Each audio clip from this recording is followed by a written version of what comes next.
Assalamualaikum warahmatullahi wabarakatuh. Halo, apa kabar? Semoga kita selalu dalam keadaan sehat dan bahagia.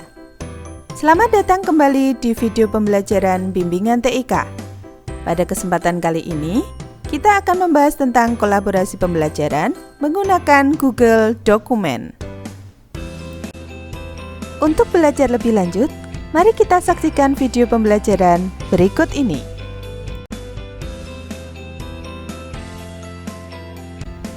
Untuk membuka Google Doc, pastikan kita telah login ke dalam akun Google. Kemudian, klik aplikasi Google, pilih Google Dokumen. Tampilan ini merupakan tampilan awal dari Google Dokumen. Pada Google Dokumen terdapat galeri template yang menyediakan beberapa template yang dapat kita gunakan untuk dokumen yang akan kita buat. Atau kita dapat membuka dokumen baru dengan cara klik dokumen kosong.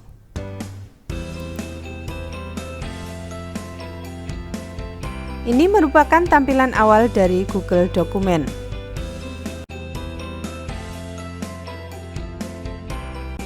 Area kerja pada Google Dokumen diantaranya judul dokumen, menu bar,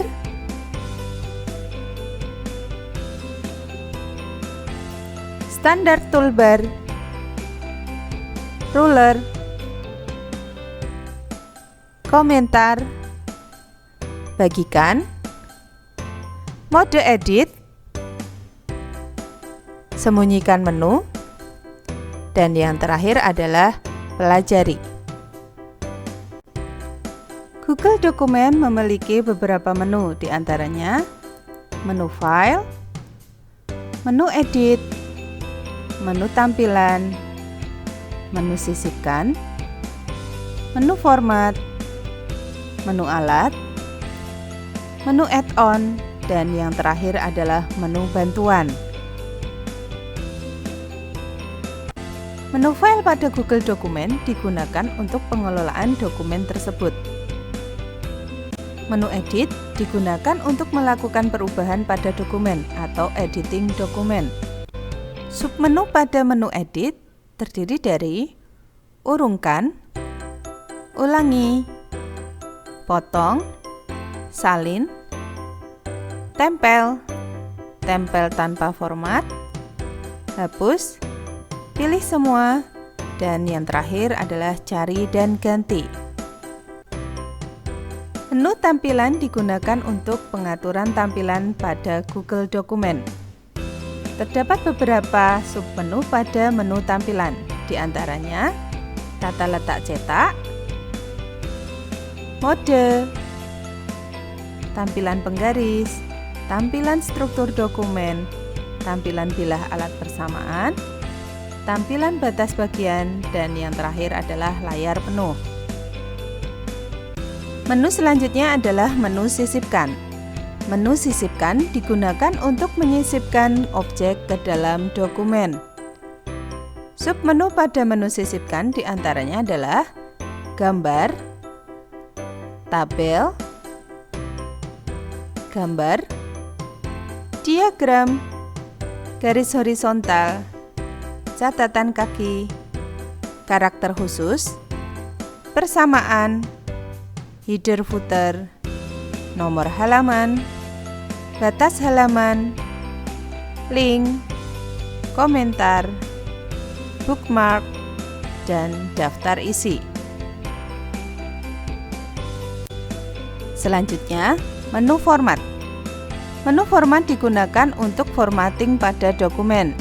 Di antaranya adalah teks, gaya paragraf, perataan indentasi, jarak antar baris, kolom, butir penomoran, header footer, nomor halaman, tabel, foto, hapus format, dan yang terakhir adalah batas dan garis.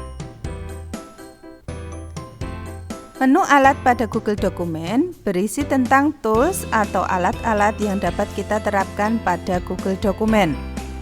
Submenu pada menu alat diantaranya adalah ejaan dan tata bahasa, jumlah kata, tinjau pengeditan yang disarankan, bandingkan dokumen, kutipan, pelajari, objek tertaut, kamus, terjemahan dokumen, editor skrip, preferensi, dan setelan aksesibilitas. Menu add-on pada Google Dokumen digunakan untuk menambahkan fitur-fitur yang lain ke dalam dokumen. Terdapat submenu, add-on dokumen, dapatkan add-on, dan kelola add-on. Menu yang terakhir pada Google Dokumen yaitu menu bantuan. Menu bantuan dapat digunakan pada saat terjadi masalah pada dokumen.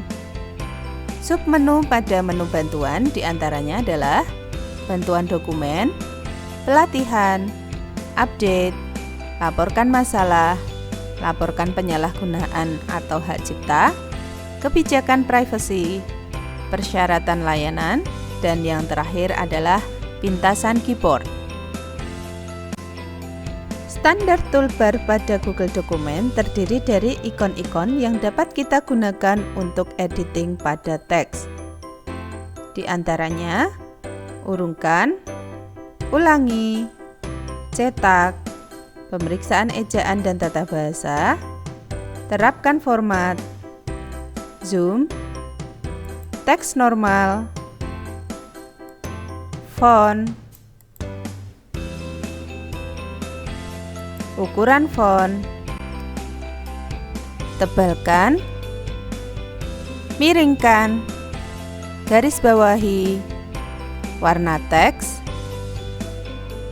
warna sorotan, sisipkan link, tambahkan komentar, sisipkan gambar, rata kiri, rata tengah, rata kanan, rata kiri kanan, jarak antar baris, daftar bernomor, daftar butir, kurangi inden, tambahkan inden, yang terakhir adalah hapus format.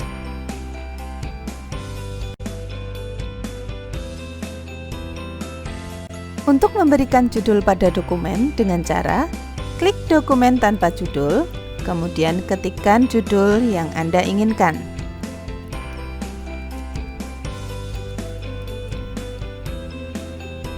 Kemudian tekan enter. Maka dokumen yang telah kita buat akan tersimpan dengan nama tugas biologi.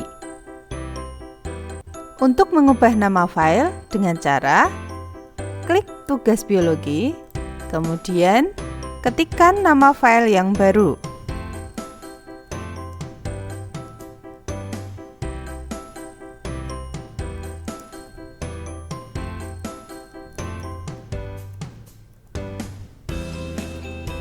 Kemudian tekan enter pada keyboard.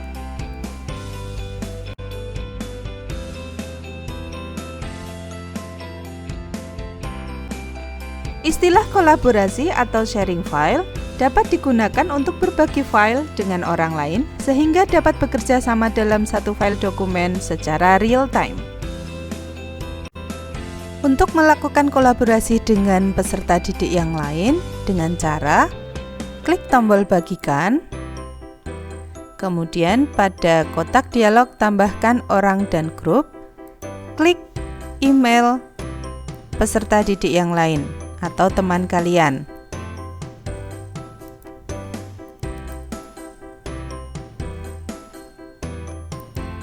Selanjutnya, pilih sebagai editor. Kemudian kirim. Selanjutnya, kita posisikan sebagai peserta didik yang kedua. Terlebih dahulu login dengan akun dengan peserta didik yang kedua. Kemudian klik Gmail pada Google Apps. Pilih email yang telah dikirimkan oleh peserta didik yang pertama. Kemudian klik Open in Docs. Pada dokumen dengan akun kedua terdapat kolaborator, yaitu akun peserta didik pertama. Kemudian pada Google Dokumen dengan peserta didik pertama terdapat kolaborator akun peserta didik kedua. Untuk selanjutnya, peserta didik pertama dan peserta didik kedua dapat secara bersama-sama mengerjakan tugas bahasa Indonesia dalam satu dokumen secara real time. Untuk menambahkan peserta didik yang lain, sama seperti langkah-langkah untuk menambahkan peserta didik kedua, yaitu dengan cara klik bagikan. Selanjutnya, tambahkan akun dari peserta didik yang lain. Hal lain yang dapat dilakukan kolaborator pada Google Dokumen diantaranya adalah saling bertukar pesan atau percakapan dengan cara aktifkan tampilkan chat. Maka, kolaborator dapat mengirimkan pesan melalui chat. Bisa kita lihat pada Google Docs kolaborator kedua.